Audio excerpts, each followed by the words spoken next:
ప్రసిద్ధిగాంచిన బాలాపూర్ వినాయకుని తొలి పూజ ఉత్సవ కమిటీ సభ్యులు నిర్వహించిన అనంతరం ఎమ్మెల్యే సబితా ఇంద్రారెడ్డి, బడంగ్పేట్ మేయర్ పారిజాత నరసింహారెడ్డి, బీజేపీ సీనియర్ నేత కొలను శంకర్ రెడ్డి, 2023 లడ్డూ గ్రహీత దాసరి దయానందరెడ్డి బాలాపూర్ వినాయకుడికి ప్రత్యేక పూజలు నిర్వహించారు. ప్రజలందరూ సంతోషంగా ఉండాలని, ఖమ్మం, విజయవాడ వరద బాధితులు త్వరగా కోలుకోవాలని ఆకాంక్షించినట్టు సబితా ఇంద్రారెడ్డి తెలిపారు.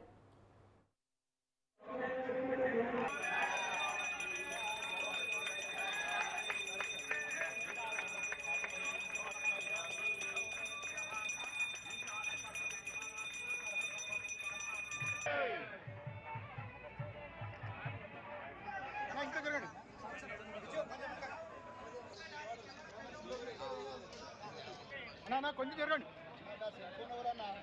నిల్చోండి.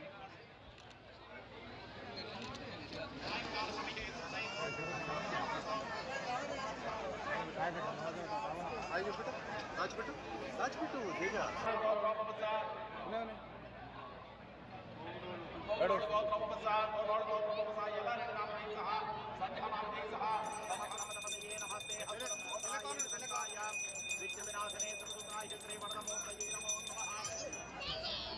వినాయక చవితి శుభాకాంక్షలు తెలియజేస్తా ఉన్నాను. ముఖ్యంగా మన బాలాపూర్ వినాయకుడికి ఉన్న ప్రాధాన్యత ప్రపంచవ్యాప్తంగా మనందరికీ తెలుసు.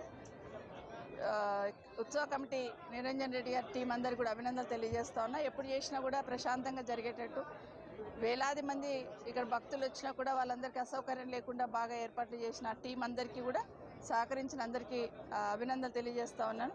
ఆ విఘ్నేశ్వరుడి ఆశీస్సులు అందరి మీద ఉండాలని మనస్ఫూర్తిగా కోరుతా ఉన్నాను.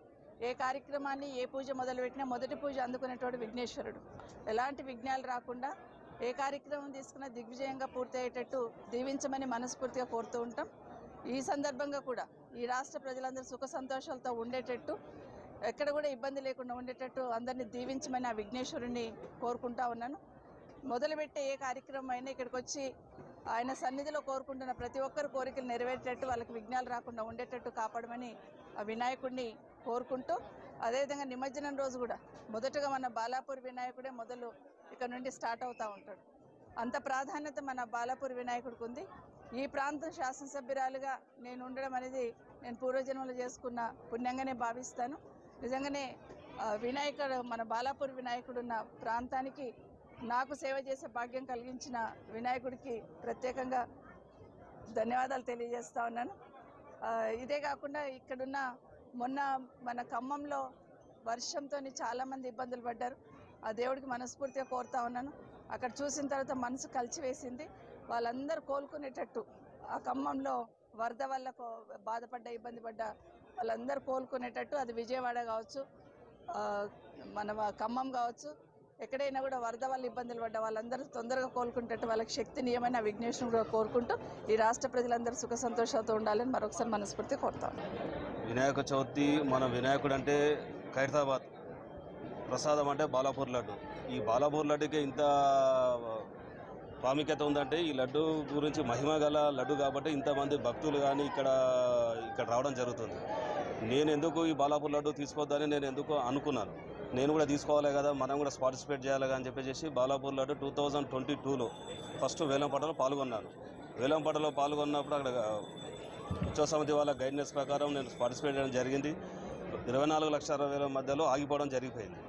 మళ్ళీ ఒకసారి నేను ఎందుకు ప్రయత్నం చేయొద్దని చెప్పి మళ్ళీ ప్రయత్నం చేశాను 2023లో హన్యూకంగా 27 లక్షల రూపాయలకు నాకు దక్కడం జరిగింది. నా పేరు దాసరి దయానందరెడ్డి, మాది తుర్కయంజాల్ మున్సిపాలిటీ, మారుమూల చిన్న గ్రామ పాటిగూడ విలేజ్.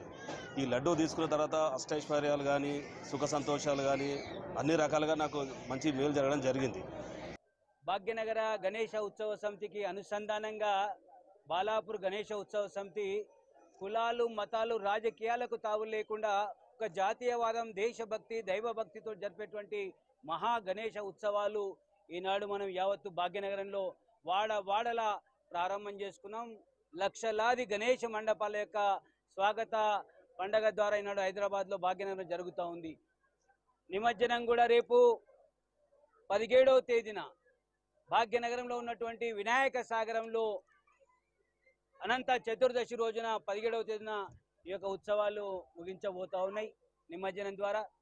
ఈసారి జరిగేటువంటి భాగ్యనగరంలో ఏదైతే 1980లో ప్రారంభమైనటువంటి యొక్క సామూహిక గణేష మండపాల యొక్క ఊరేగింపులు ఈనాడు 44 ఏళ్ళు పూర్తి చేసుకొని ఈనాడు ఒక భారతదేశ చరిత్రలో కాదు ప్రపంచ చరిత్రలో ఒక కోట్లాది మంది ప్రజలు వీక్షించేటువంటి ఒక కార్యక్రమం ఏదైనా ఉందంటే గణనాథుని యొక్క పండగ గణన యొక్క ఊరేగింపులని మనవి చేస్తా ఉన్నాం.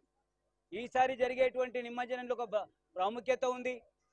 17 సెప్టెంబర్ ఏదైతే తెలంగాణ ప్రాంతానికి స్వతంత్రం వచ్చినటువంటి రోజు, ఏదైతే మన నిజాం నవాబు ఒక మెడల్ వంచి సర్దార్ వల్లభాయ్ పటేల్ ఈ హైదరాబాద్ సంస్థానాన్ని మనకు స్వేచ్ఛ కలిగించి తెలంగాణ ప్రజలకు ఒక స్వతంత్రాన్ని ఇచ్చినటువంటి రోజు